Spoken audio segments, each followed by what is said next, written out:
Bitcoin acima dos 53 mil dólares, disparando nessa segunda-feira, em meio a uma semana de grandes emoções e decisões no mercado. Tá começando o nosso giro macro, eu vou te falar tudo o que você precisa ficar de olho aí ao longo dessas semanas, notícias importantes, o que está acontecendo nesse mundo cripto, logo depois da vinheta.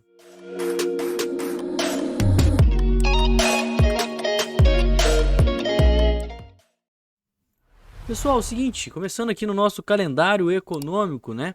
A gente não tem grandes coisas para estar acontecendo hoje, na segunda-feira, e também na terça-feira não tem muita coisa, né?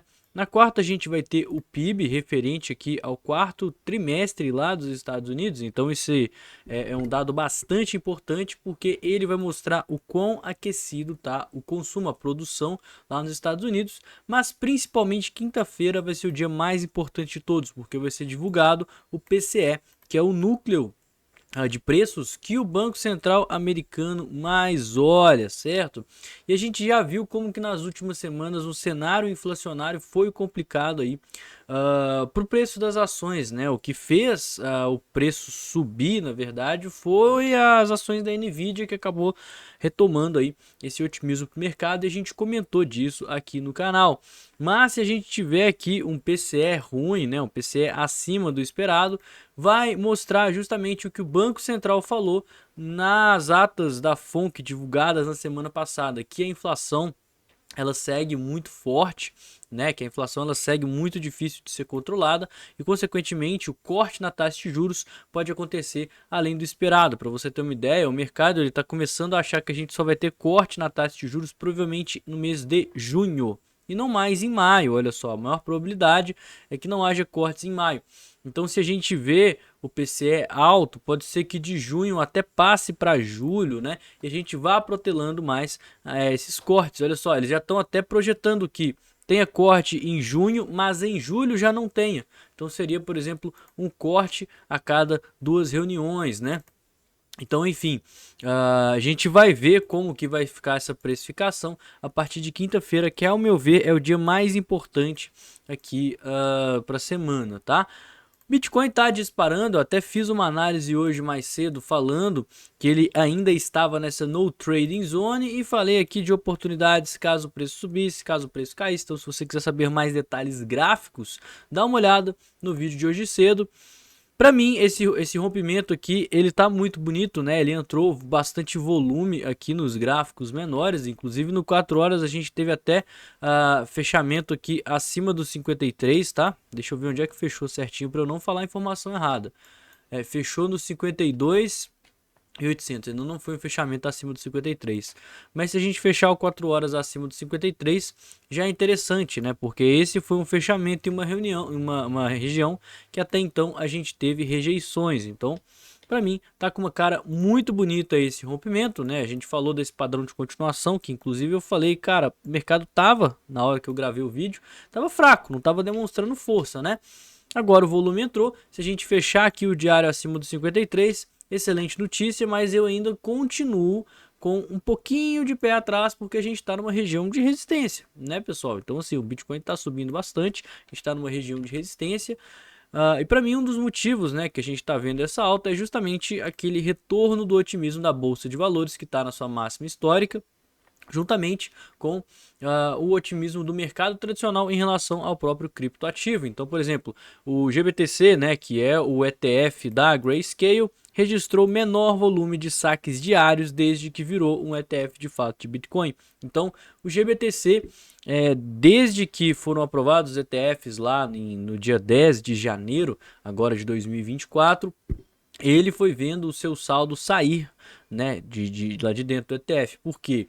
A empresa Grayscale ela já tinha produtos de investimento voltados em Bitcoin, só que você não negociava eles através da bolsa de valores, você negociava eles de forma direta lá com a empresa. Depois que os ETFs foram aprovados, o GBTC ele passou a ser negociado na bolsa de valores junto com outros 10 ETFs. Então o que as pessoas começaram a fazer? Vender a sua participação do GBTC e comprar outros ETFs por conta da taxa. Então ele chegou aí a ter muito saque no mês de janeiro, né? A gente chegou a ver um janeiro aí com mais de 5,64 bilhões de saques, onde em apenas um dia a gente teve 640 milhões, um número bem expressivo. E agora em fevereiro, né, a gente teve um saque de 44,2 milhões, que foi o menor volume diário desde o dia 11 de janeiro, que foi o dia que ele foi aprovado. Em contrapartida, os demais ETFs eles estão sempre com mais aportes. Então, a BlackRock já passou dos 6,6 bilhões de aportes, seguido aí pelo da Fidelity, que está com 4,7, e depois o da ARK, que está com 1,4 bilhões de dólares ao longo desse período.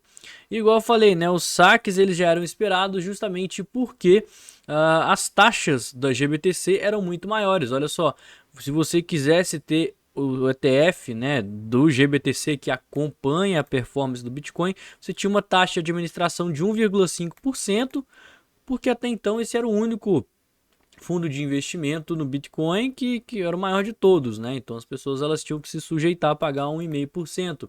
Agora que a gente tem outros ETFs na bolsa de valores, tem a ETF aí que tem taxa de administração de 0,19%. Então é muito mais em conta, é praticamente aí 10% do valor do GBTC. Então é natural que as pessoas vendam suas participações no GBTC e queiram aí comprando outros ETFs. Por isso que a gente está vendo uma saída massiva e essas saídas elas estão diminuindo de forma gradual. Então, é um fato interessante, né? Porque mostra esse otimismo aí do mercado, não só do fato do GBTC tá diminuindo a quantidade de saques, mas também dos demais aumentando. E vale falar também, né, que esse ETF da Grayscale também pode passar por uma venda massiva, uma vez que a Genesis, que é uma corretora falida, recebeu permissão para vender 1,3 bilhões de ações do GBTC para pagar os seus credores. A gente também falou disso aqui no canal e falou do que isso pode aí resultar, pode até ter vendas de pessoas que, no caso a empresa, né, a Genesis ela pode vender suas participações, mas não necessariamente despejar Bitcoin no mercado e sim utilizar esse Bitcoin para pagar os credores. São muitas possibilidades, então tem água ainda para passar debaixo da ponte. E os mineradores, né, é quem realmente estão vendendo muito Bitcoin, mas não que isso seja uma coisa ruim, tá?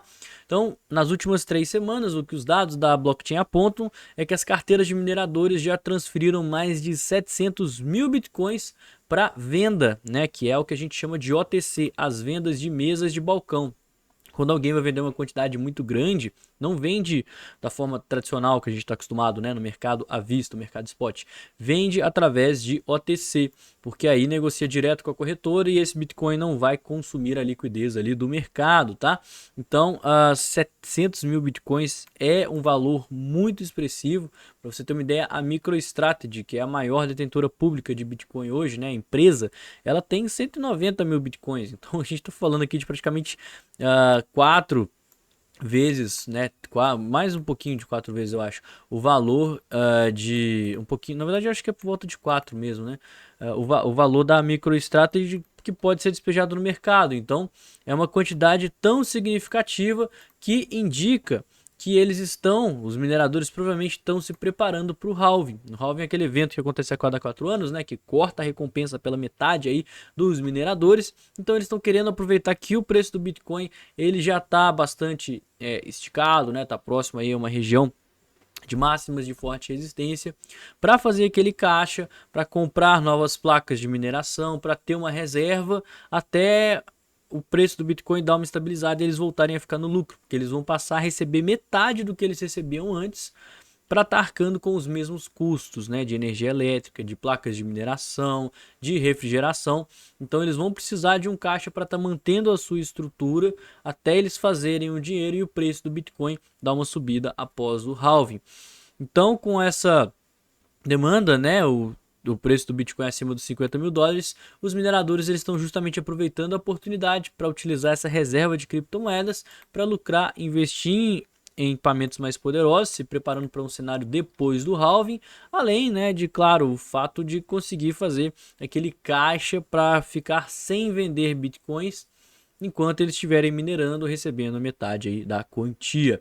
Esses são fatos que a gente precisa ficar de olho agora, né, para essa semana. Não se esqueça de criar a sua conta lá na BingX, que é apoiadora aqui do canal. O link está aqui embaixo na descrição desse vídeo, sem KYC, sem burocracia. Não esquece também de me seguir nas redes sociais, que estão na descrição também. E no mais, eu vou ficando por aqui. Tenha um excelente dia, uma ótima semana e valeu, galera. Falou!